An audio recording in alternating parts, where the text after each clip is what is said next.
Hey everyone, welcome to Justice League Title 17. I think we're going on a very long journey with the Justice League, especially with the Timeless. Out of all the DC rebirths we've actually been getting just from individual like issues from the Flash, from Batman, from the series about the Button, I really do think on a personal note they should be doing a lot more with Justice League. But I sort of get where they're going. I sort of get it. But yeah, let's just jump straight into it and pick up where we left off. So basically, we're having this conversation. So with the, I called him the head honcho in the last video, the head honcho of the Timeless. His name is Tempest. He's a big green baby looking thing, basically. And Superman is currently having a conversation with him. And I think what's important to note here, and I mentioned it before, Tempest is the rest of these soldiers are basically his cells. So they're just an extension of himself. They all share the same mind, being his mind. His mind is also no pun intended, it's timeless. It sees it's conscious both in the future and in the past. So hence the Justice League has had such a hard time to attack him or to get up to him, because basically he sees it coming almost all the time. So we pick up with Superman. Obviously, he's trying to have a conversation with him, and Tempest just wants to, because Superman is asking, where's my family? Where's my wife? Where's my son? Because this is his main objective. And Tempest is basically just toying with him, if I can say that. He's just asking him, like, if I can say, like, these so far gone questions about, like, how far would you go for your family, like how many universes would you cross to reach them, how many walls of reality would you break down just to get them. And Superman's answer, obviously, as any other father or husband, would be, yes, I would break down every single reality, destroy any type of universe, cross it if I have to, just to find them. So this is where Superman's mind is now. As he's having this conversation with Tempest, Tempest realizes that Superman is not the Superman that is supposed to be here. If you are reading Action Comics, if you're reading Superman, so we get into the Superman story arc that Superman has been reborn ultimately.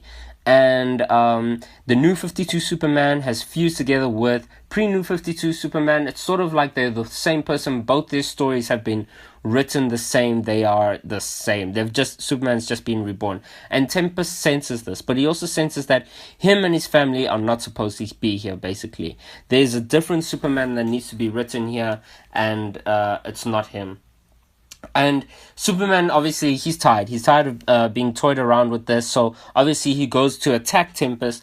And what's interesting to note here, Tempest has full control over his faculties, being this whole ship, this whole structure. So he gets his cells to come immediately withhold Superman, and he increases the red sun radiation within the chamber, which obviously to Kryptonians, red sun allows them, like, it's not like it takes away his powers. The thing is that Superman's cells feed on yellow sun, our sun, and with a red sun it just means that he cannot feed on any radiation. So that's basically it. It's weakening him. It's not draining him. It's that he just cannot recharge. So as that's going on, as Superman is fighting this, all right, he describes that as well as Tempest also goes ahead and describes that he can sense Dr. Manhattan doing this. So I think Superman also discovers that, because him and Batman wanted to have this conversation with Tempest to find out if they're the ones meddling with time. But Tempest assures them, they're saying, like, listen, I can sense that there's a darkness that is meddling here with time and with this universe. And he knows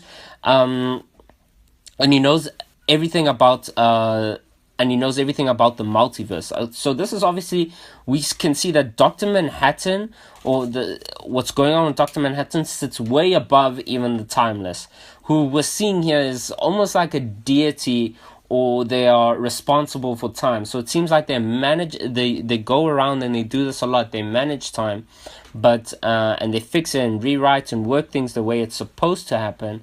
But But this is basic because that's what Tempest is trying to do. He's trying to take the Earth's timeline and move it to the end of time, after time, where I guess Earth can live out its 4 billion or 8 billion year cycle before it's destroyed and so on.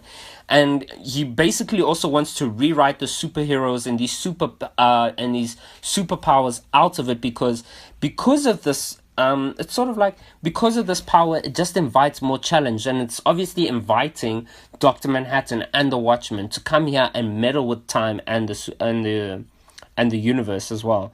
So, but Superman doesn't like this, and as I said, he tries to attack him and so on. So we're jumping into the story. So that's what Superman is dealing with now.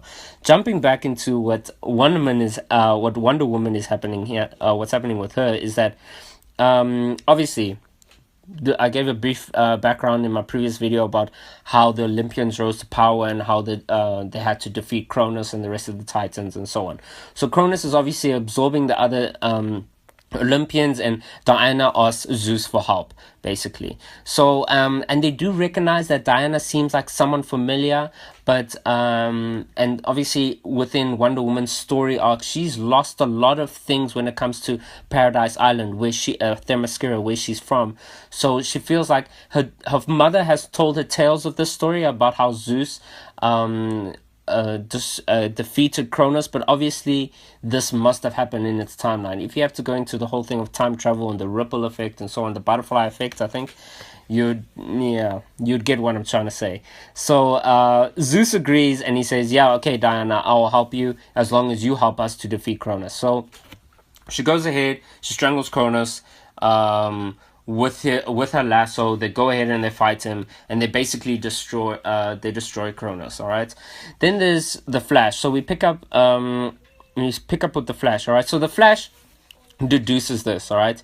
He deduces that the Timeless want to tap into the Speed Force, into the energy, and they want to use it to help remove all superheroes from the timeline. All right. And if this works, then the Flash technically would lose his speed. Now, guys, time is a very we have to think of time sort of linearly but also in parallel at the same time here. So obviously if Flash now at this point, if the Flash loses his powers, that means the Timeless have succeeded in removing his powers where he is right now. He's trying to stop himself from not losing his powers. So he deduces that as long as I'm still running, the Timeless haven't succeeded, which is a pretty good deduction. All right, Aquaman, him with as he's in Atlantis, I think like 45 or 47,000 years before the current time, he determines as well that the Timeless are trying to harness the energy from the different time streams. So he sees Speed Force energy coming through. And obviously, when we get to the Green Lanterns see Speed Force energy and magic coming through from Atlantis, and the Timeless are also they're feeding on the green light of this lantern core. And then we pick up with Cyborg, and this kid that Cyborg is with, we don't know his kid, we don't know his name, but let's just call him Martian Kid because he's green and with orange hair. So basically, this kid helps Cyborg, and by the way, he deduces everything. He's deducing that Speed Force powers coming through here, Green Lantern powers coming through here, magic powers coming through here, like a lot of powers just coming through here. And then he tells Cyborg that this is crazy and helps Cyborg basically to fly up to the temporal core. So we have to understand that Molly had told them, get to the temporal core, lay out the watches that I gave you at the temporal core, and the devices will do everything by themselves. All right.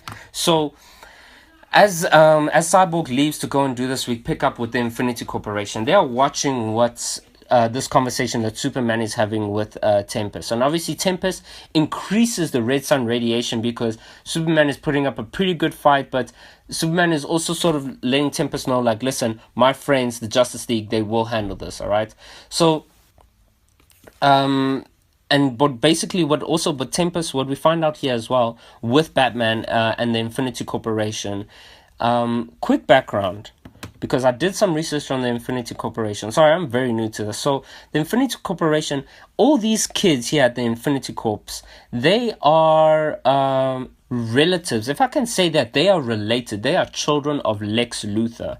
All right. Now, this goes back to multiple issues. I mean, the Infinity Corporation has been around since pre-New 52.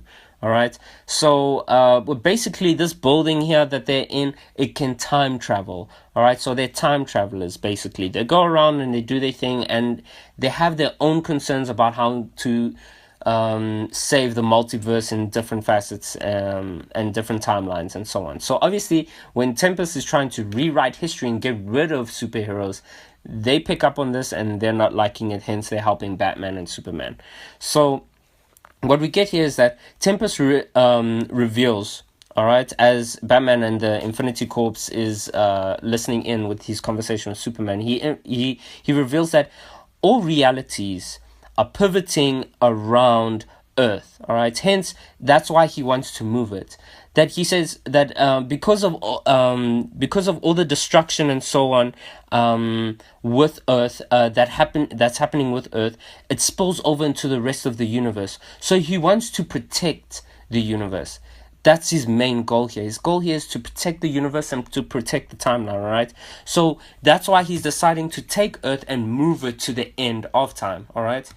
Now, what we see here is that all hands on deck from 5 different timelines all coming together. So Batman wants to help, all right? So he has a conversation here.